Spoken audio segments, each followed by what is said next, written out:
Κυρίες και κύριοι, χαίρετε. Στο οδηπορικό μας σήμερα θα επισκεφτούμε έναν πολύ παλιό οικισμό, τη Γιάνγκοβη.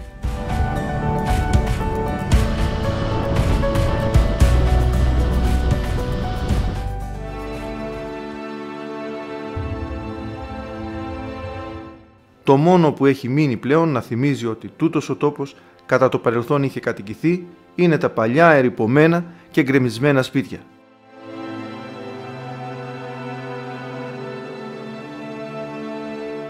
Σήμερα η Γιάνγκοβη είναι μια αγροτική ως επιτοπλίστων περιοχή με αγροτεμάχια και πυμνιοστάσια.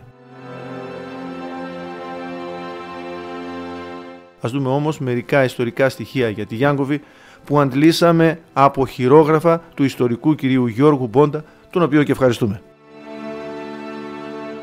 Η Γιάνγκοβη αναφέρεται στους κώδικες του μοναστηρίου Ζάβορδας το 1534. Το 1797, από σημειώσεις του τότε Μητροπολίτου Σισανίου Μακαριστού κ. Νιοφύτου, γνωρίζουμε ότι στο χωριό κατοικούν χριστιανοί και μουσουλμάνοι. Οι χριστιανοί, που ολοένα και μειωνόταν στα δύσκολα χρόνια της τουρκοκρατίας, πιεζόταν να εξισλαμιστούν. Προτίμησαν να εγκαταλείψουν όμως το χωριό και εγκαταστάθηκαν έτσι στη Σιάτιστα και στο Δήλοφο Βοήου. Πρώτου εξισλαμισμού του χωριού ονομαζόταν Αρμούτ Κιή, γκορτσοχώρη ελληνιστή, λόγω του ότι είχε πολλές αγριοαχλαδιές, γκορτσιές όπως χαρακτηριστικά λέγονται στην τοπική ονομασία ακόμη και σήμερα. Αυτοί όμως που αποφάσισαν να μείνουν στο χωριό υπέκυψαν και εξισλαμίστηκαν, έγιναν δηλαδή βαλάδες, εξισλαμιστέντες Έλληνες.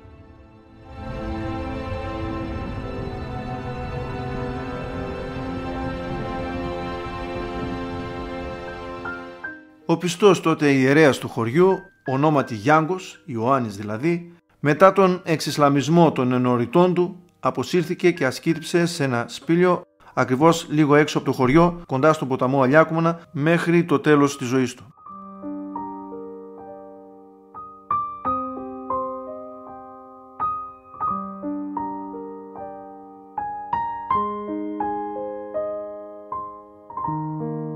Μετά το θάνατο του πατρός Ιωάννη, Γιάνγκου, οι βαλάδες προς τιμήν του ιερέως μετανόμασαν το χωριό σε Γιάνγκοβη, το σημερινό τοπονύμιο, και καθιέρωσαν γιορτή στις 29 Αυγούστου, ημέρα της κοιμήσεώς του, που συμπίπτει με την εορτή της αποτομής της κεφαλής του Ιωάννου του Προδρόμου.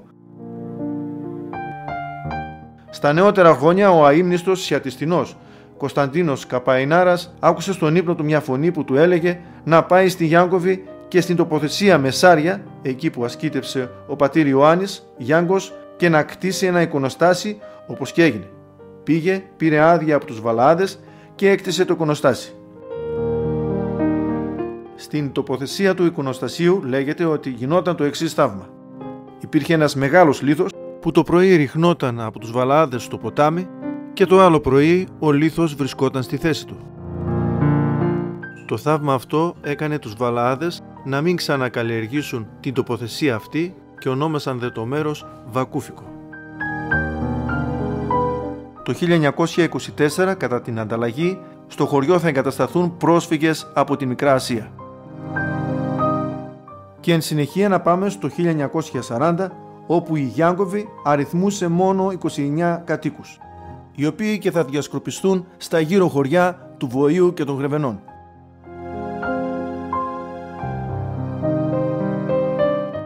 Τέλος, το 1942, το χωριό θα πυρποληθεί από κατοχικά στρατεύματα με αποτέλεσμα να μην ξαναχτιστεί ποτέ. Όπως είπαμε και αρχικά, η Γιάνγκοβη σήμερα είναι μια αγροτική περιοχή με γεωργοκτηνοτροφικές εκτάσεις και πυμνιοστάσια. Αυτό εδώ ήταν το μεσοχώριο του χωριού, το κέντρο, και εδώ βλέπετε ερείπια από γκρεμισμένο τζαμί που λειτουργούσε τότε ως τόπος προσευχής των βαλάδων.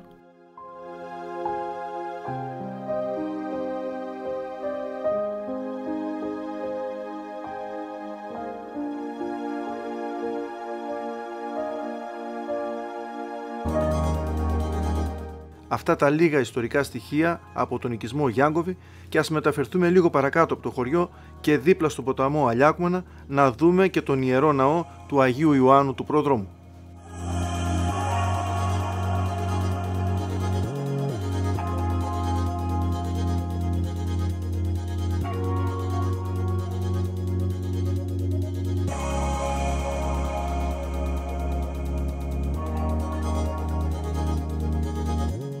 με εντολή του τότε μακαριστού Μητροπολίτου Σισανίου και Σιατίστης Πολυκάρπου στις 18 Ιουνίου του 1971 μπήκαν τα θεμέλια για την κατασκευή του Ιερού Ναού στη θέση του παλιού ετοιμόρροπου εικονοστασίου. Μετά από 3 χρόνια, στις 29 Αυγούστου το 1974, τελέστηκαν τα εγγένεια του ναού προεξάρχοντος του μετέπειτα Μητροπολίτου Σισανίου και Σιατίστης μακαριστού κ. Αντωνίου.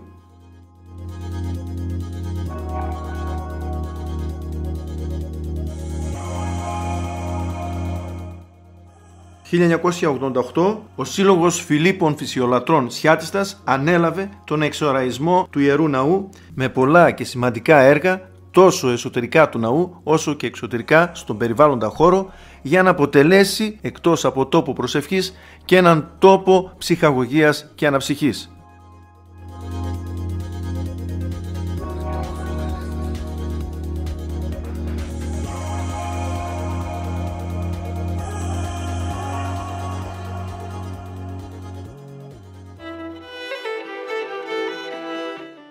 Και κάπου εδώ, κυρίες και κύριοι, το μικρό και ταπεινό αυτό οδηπορικό φτάνει στο τέλος του. Σας ευχαριστούμε, να είστε καλά, χαίρετε.